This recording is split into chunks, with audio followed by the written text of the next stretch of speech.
Hi, welcome back to the weekly wrap-up brought to you by Decoded, where I give you a regular update on the latest developments in tech and antitrust. This week, I'm going to focus on one development in particular, and that's the antitrust report coming out of the House of Representatives in the US. And just as a reminder before I dive in, this is not legal advice, and also the views expressed are my own. So, what is the report all about? Well, first of all, it was released by the Judiciary Committee of the U.S. House of Representatives. And the purpose of the report was to summarize the findings of over a year-long investigation by that committee into issues related to antitrust enforcement in the tech space. It is part of an important oversight role that Congress more generally plays in antitrust enforcement in the U.S. This oversight role has waxed and waned over the years. Recently, you could say that the oversight was less scrutinizing than in the past. And with the election of a Democratic Congress during the last election, as well as increased discussions in the political sphere surrounding the big tech issues in antitrust, the committee decided to open an investigation and produce this report. So what was the investigation about? Well, again, it focused on antitrust issues. It focused on tech. And in particular, it focused on what many people call big tech. For purposes of this investigation, that was defined somewhat narrowly as four companies in particular: Google, Amazon, Facebook, and Apple, or GAFA.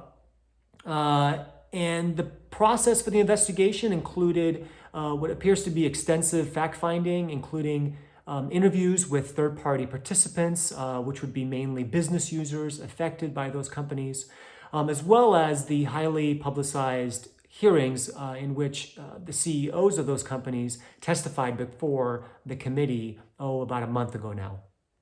The report reflects really mostly factual findings from that investigation, but it also contains some legal recommendations for changing the laws going forward. So I'll try to cover both, but really the factual part is probably less revealing or groundbreaking. It tracks the factual findings that we've seen in many other reports like this by jurisdictions around the world. And the results can be really summed up as finding that a lot of aspects of the tech industry, or specifically what I would call the consumer-facing tech industry, involves markets that are concentrated, meaning that there are few players, that the conditions of those tech markets makes them susceptible to the concentration and makes it difficult for rivals to come in and enter the market and unseat some of the larger incumbents. There's nothing really surprising in these findings. It really is sort of a Me Too moment, or a catch-up moment for the U.S. Lawmakers to get to where other enforcers and policymakers around the world have already been, frankly, for a couple of years, in terms of understanding the challenges of the tech industry and what it might mean for changes that need to be made to the legal framework. So, focusing on that second issue, which is the recommendations for change in the legal and the antitrust laws, the report can be sort of framed as seeing three different approaches to making those changes. The first, and perhaps most important, is for Congress to enact laws that walk back the case precedent that has dictated the direction of antitrust law in the U.S. In the U.S., the antitrust laws are old and they are succinct. And the consequence of that is that courts rendering decisions, written decisions that have binding precedent, end up having a major impact on the course of what the antitrust laws are and how they are interpreted. And in particular, the last about half century has seen a trend in which the interpretation of those laws has been one that has led to less enforcement in antitrust more generally, and that has really come to a head in the digital space, where many have perceived a lack of enforcement of any material amount of tech companies and tech markets. The second sort of way that the report approaches changing the legal framework is to make some minor tweaks to the existing antitrust laws that are on the books in order to reach more conduct. And those are really limited additions that are suggested. And then the third way that the report approaches updating the legal framework is to put in place new rules or regulations that are specific or targeted to the tech sector.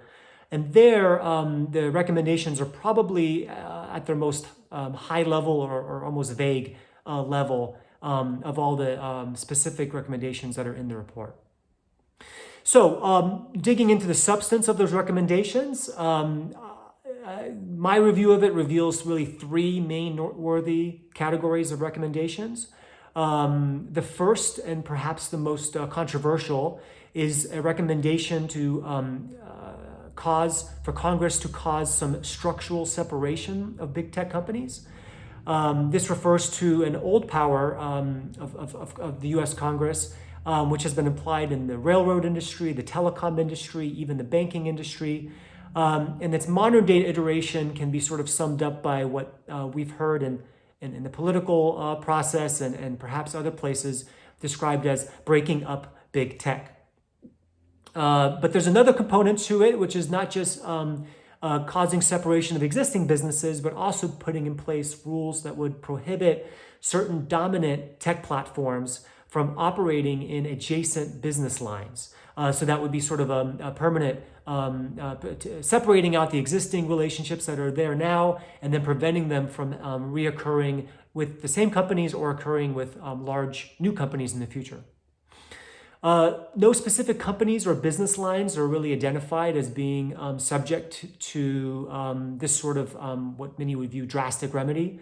However, in principle, it's clear that this would be aimed at vertically integrated tech companies, the larger tech companies, in particular in situations where there are potential conflicts of interest across a tech company's various business lines. One example that came up during the investigation and in the report being Google representing both the buy side and the sell side in transactions involving the placement of digital advertisements online. The second of the three main sort of substantive takeaways is in the area of merger enforcement. In the US, many mergers are subject to being reported and reviewed by the country's two antitrust agencies. And the report notes the kind of lack or almost complete absence of enforcement involving tech deals. And so the recommendations in the area of merger enforcement are to revive a strong, what's called structural presumption in the law. This dates back to case law in the 1960s, which saw bright line rules by which mergers that crossed a certain threshold of combined concentration or market share would be deemed presumptively unlawful, barring sort of strong evidence from the merging companies that their deal was going to be good for competition.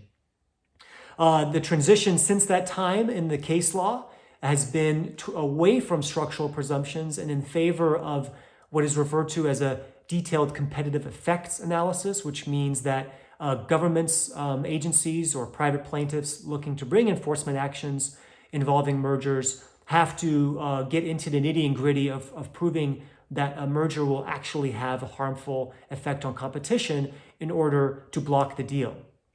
And that has led to a significant decrease in the amount of intervention by government agencies in private deals in the private sector.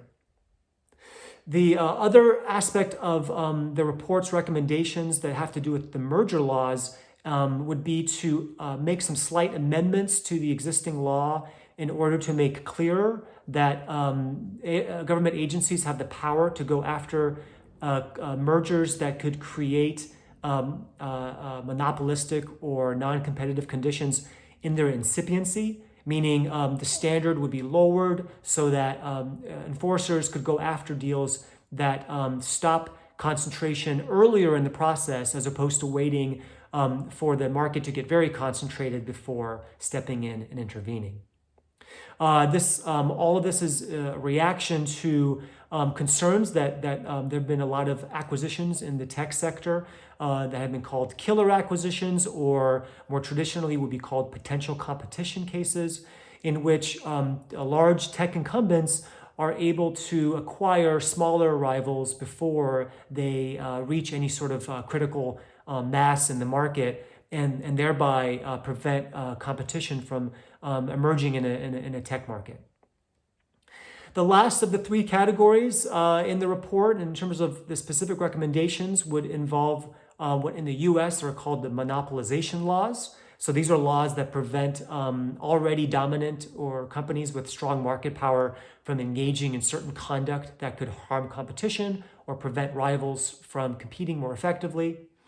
And here, the recommendations in the report really focus on rolling back influential court decisions of the last half century or so, which have lowered the standards, have raised the standards for government enforcers or private plaintiffs that have tried to bring cases that allege various types of single firm conduct by monopolists. So in the antitrust circle, these involve leveraging cases, meaning leveraging market power in one market to another, predatory pricing cases, which most would understand as a monopolist charging prices below costs in order to harm a competitor. Refusal to deal cases, which are instances where a monopolist might be refusing to give access to a critical resource or customer in the market, which would again make it more difficult for competitors to compete, and other such specific kinds of conduct, which over the last half century have really become much less prominent in the antitrust space in the US, and which is, in particular have really dropped off the map when it comes to the tech economy. In addition to rolling back some of that court precedent, the report also recommends introducing a new sort of standard called abuse of dominance, which is a phrase that will be familiar to folks practicing antitrust law in Europe and in other major jurisdictions in the world, but which does not exist in the US. And the significance of introducing an abuse of dominance standard would be to reach additional types of conduct by companies that have market power other than those I just listed and some other traditional exclusionary practices, and reach new sorts of practices which deal more with unfair notions of competition or exploitative as opposed to exclusionary practices by companies with market power. And in the tech economy in particular, this touches on an issue of imbalance of leverage or negotiating power when you have smaller business users depending on large tech platforms, for example, to distribute content, to sell products, or other such relationships as different markets sort of overlap and interrelate within a broader digital ecosystem. One example of this might be, for example, the much publicized Amazon instances of its treatment of third-party sellers on its platform, which offer products that compete with Amazon's private label products. That might include, for example, the use of those users' data, lowering the rankings and results of searches, and other things that might be deemed unfair and almost, in some people's words, exploitative of those users, but which would not rise to the level of exclusionary conduct under traditional monopolization laws. And so again, the idea would be that an abuse of dominance standard would reach such conduct.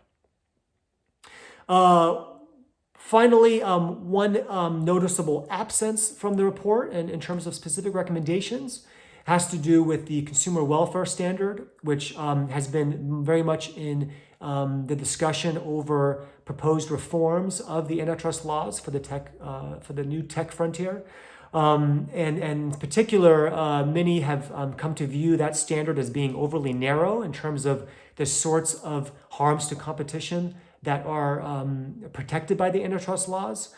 And the report does not take on the issue of whether that standard should be broadened to reach additional sorts of harm, This may be a pragmatic decision or approach, which might view the existing standard as squishy enough to adapt to other concerns if you have some of these other changes made to the laws that I've already mentioned. And finally, another noteworthy aspect of the report or the recommendations in the report are the tech sector regulations or rules that would be put in place. These are, again, less specific in terms of the recommendations that are in the report, and they are less bound by sort of the existing antitrust laws. But there is a clear sign in the report of a desire to put in place new rules specific to the tech sector, which would, for example, force large tech companies to share the data that they have, to make their systems interoperable, to allow users or force big tech companies to allow their users to move their data between different or competing services and providers. That's referred to as data portability. And all of these different aspects of data look to unlock some of the barriers to competition by allowing some rivals to get access to critical data that maybe the data incumbents have, but which smaller rivals do not, and which prevent them from entering a market or expanding in it, and thereby injecting some more competition into the market. There would also be, there's also talk in the report of some new rules that would take on aspects of unfair competition, such as in particular self-preferencing conduct. In the US, there was a previous investigation of Google that looked into what was referred to as search bias, which involved questions of whether Google had lowered the results of certain competing services in the results of searches that users made. And that was an investigation that was closed, but an issue that came up in Europe in an investigation of similar kind that actually led to a fine in Europe. In Europe, they called it self-preferencing, and that word has sort of taken on a big meaning now in antitrust. And it looks like that is also on the radar of those that put together the antitrust report here. On the issue of tech regulation, noticeably absent from the report is any mention of setting up a new digital regulator to oversee all these rules and regulations. Perhaps it's too early in the process. Perhaps that is too controversial of an issue to bring up at this point. But it does stand in stark contrast to some other jurisdictions that have been looking into regulations specific to the tech sector that deal with competition, including, for example, the UK, which is well on its way to establishing a new regulatory body that would put in place rules governing the digital economy. So, big picture takeaways or implications in terms of process. This is kind of a big deal for Congress to be reasserting itself in a role of oversight over the course of antitrust laws in the US, meaning not leaving it to the courts to just sort of carry this out. It's also a sort of necessary first step for the US to adapt some of the ideas and proposed reforms that we're seeing percolating up all over the world, but adapt them to the sort of peculiarities and unique aspects of the US antitrust laws, which are the oldest in the world and in some ways have a more winding, meandering history that has to be dealt with. On substance, nothing truly groundbreaking in terms of the proposed reforms. And again, as I said earlier, it's really sort of a catch-up report or a Me Too report by the US, trying to get to where some other major jurisdictions like the EU already are or have been now for a couple of years. And in terms of broader implications of the report, although it's a report that focuses on the tech economy, there is no doubt that the proposals, if carried out, would have implications that go well beyond the digital sectors. And also the discussions of having tech-specific proposals reflect a sort of new reality that antitrust is not going to be able to deal with all the issues that are being seen in terms of the impacts of tech on the broader economy and society and culture, and that some sort of targeted regulations will likely have to come and follow. Congress is really ultimately in the best position to carry out these sorts of reforms. Courts are slow. Case decisions take a long time. And trends reverse over long periods of time, decades. And so the courts are not likely to be a place where you would see a quick reversal of some of these trends. Enforcers, the agencies that enforce the laws, are really ones that have fostered the status quo, and it's also difficult to imagine a quick turnabout there in terms of the direction of antitrust enforcement in tech. And so it really comes down to Congress using some of these powers that it has, that it uniquely has, in order to make these changes. However, this report reflects the report of the House of Representatives. It does not reflect the views of the Senate. And of course, that means that the course of these changes will be very much influenced by the political will and capital that exists to carry them out. And that in turn will depend very much on the results of the upcoming elections, and specifically in whether the Senate has any changes that reflect a support for antitrust reform, and of course, the presidency as well. So an important moment in terms of antitrust in the US, but a preliminary one, a very early baby step. And so I will continue to keep track of this and report back to you and help you understand and unpack it as this process moves along. So that's it for this week. Thanks so much for joining. For more on the latest in the worldwide efforts to regulate the digital revolution, please check out my website, techlawdecoded.com, or follow me on Twitter @Kairazga. And until next time, take care.